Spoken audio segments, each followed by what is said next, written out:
We are going to start with 5th chapter, that is foreign trade policy. सबसे पहले what is the meaning of foreign trade? Foreign trade means export and import of goods as well as services across different countries. जब हम export करते हैं, export मतलब cell करना अपना domestic goods को किसी और कंट्री के अंदर, इम्पोर्ट करना मीन्स बाय करना किसी और कंट्री से. जब हम एक्सपोर्ट या इम्पोर्ट करते हैं गुड्स या सर्विसेज दोनों का across different countries, it is called international trade. अब India's foreign trade at the time of independence. अब इंडिपेंडेंस के टाइम पे मतलब ब्रिटिशर्स के टाइम पे हमारी फॉरेन ट्रेड कैसी थी?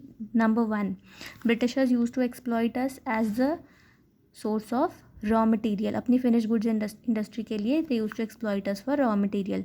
Then Britishers use to use us or Indian market for the British finished goods. At that time balance of trade was favorable. Balance of trade we have already done in macroeconomics. Exports जब ज़्यादा होती हैं exports imports से, that is called BOT.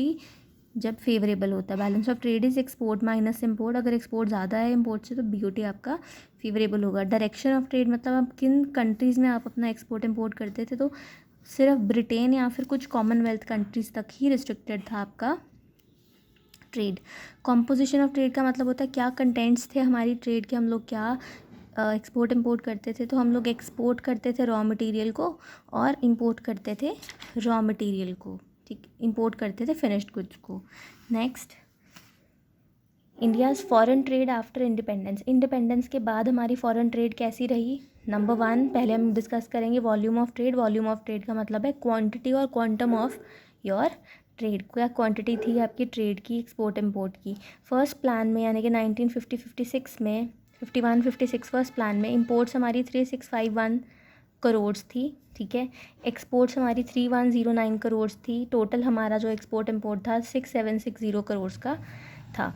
12th plan में आप देखेंगे तो ये बढ़कर कितना हो गया? 31,89,647 आपके इम्पोर्ट्स हो गए एंड 40,01,485 आपकी एक्सपोर्ट्स हो गई. ये करोड़ में है फिगर्स, ठीक है. और आपका टोटल इतना हो गया.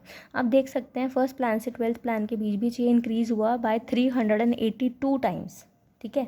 अब ये आप कह सकते हैं कि ये जो इंक्रीज़ हुआ ना फर्स्ट प्लान से 12th प्लान, ये लार्जली आपको बहुत ज़्यादा इसलिए लग रहा है देखने में बिकॉज ये बेस इफेक्ट के कारण है. बेस इफेक्ट का मतलब होता है जब कोई क्वांटिटी ऑलरेडी बहुत कम होती है, ठीक है. 1 से अगर मैं 100 पे जा रही हूँ मुझे बहुत ज़्यादा लगेगा, ठीक है. पर जब मैं 100 से 120 पर या 200 पे जा रही हूँ मुझे लगेगा कि हाँ ये कम है, ठीक है. तो ये जो था ये बेस इफेक्ट की वजह से, बिकॉज ऑलरेडी फर्स्ट प्लान में हमारी आउटपुट जो एक्सपोर्ट इम्पोर्ट थे वो बहुत कम थे, तो थोड़ा सा भी अगर हम राइज़ करेंगे ना तो हमें बहुत ज़्यादा लगेगा. Next, India's share in global trade has tended to decline. India का जो शेयर है ग्लोबल ट्रेड यानी कि वर्ल्ड ट्रेड के अंदर वो डिक्लाइन हो गया था 1991 तक. 51 में 1.8% of world trade was India के हक में थी, ठीक है. 0.5% रह गया आपका 1991 में. पर जब 1991 में LPG पॉलिसी आई उसकी वजह से 2017-18 में आप देख सकते हैं 2.1% से आपकी जो एक्सपोर्ट है वो बढ़ गई और 2.6% आपकी वर्ल्ड ट्रेड की इम्पोर्ट्स हो गई, ठीक है. That's all for today.